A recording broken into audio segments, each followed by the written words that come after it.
Arik Armstead's out, and they've been really like vague about his injury status. But Kyle Shanahan was asked about it today. Nick Wagner asked, and Kyle Shanahan revealed that it's really more the foot than the knee, and it's basically the same foot injury that affected Arik Armstead last year, which means it's plantar fasciitis, which is painful and debilitating.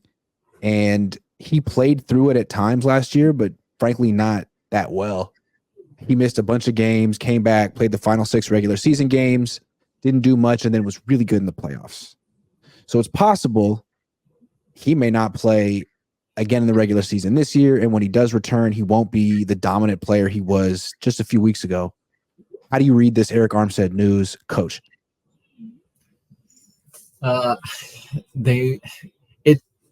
This injury occurred prior to the Eagles game, right? And he gutted it out.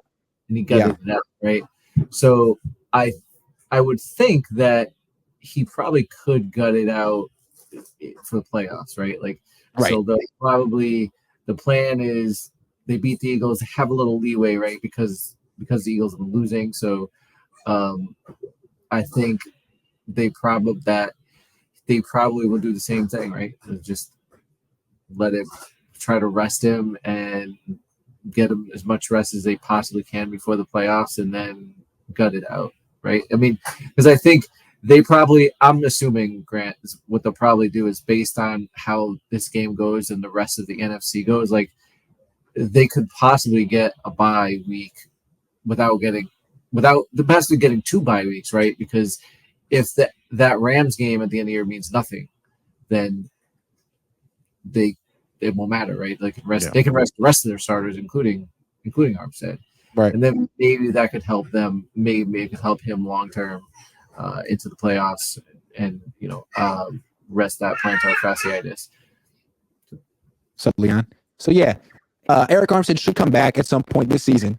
Don't know what condition he'll be in when he does come back, but for this game, he's out. I think that's significant in this matchup with the Ravens, because the Ravens essentially have the best rushing attack in the league. And it's not because of their running backs.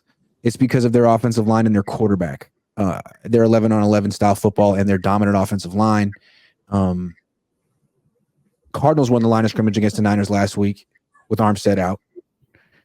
If the Ravens win the line of scrimmage and their defense keeps the game close, those runs could get pretty explosive in the second half. But Javon Hargrave is going to play. He's an excellent player, more of a pass rusher than a run defender, but still an excellent player, better than T.Y. McGill. Armstead is definitely out of their interior. He's by far he's excellent run defender against the run. Yeah, I thought this would actually move the line, but it did the other direction that I was expecting. We're going to look at the line a little bit. I don't understand that. I think this is such a huge deal. I think Arik Armstead. I mean, frankly, the Niners statistically aren't great against the run with Armstead as a team this year. Without him against this offense, I think that's I think that's the defining matchup of the game. Grant, I think I would be more concerned about it in the past where they didn't have an offense to hold up their defense, where they're just but if I feel like they could win if this turned out into a shootout. I'm not saying the Niners would automatically win it, but I think I'd feel comfortable with them in it, right? I mean, you wouldn't necessarily say that with the Niners in the past, even sometimes going back to the Harbaugh era, right? Like it was a shootout, you'd be like, True.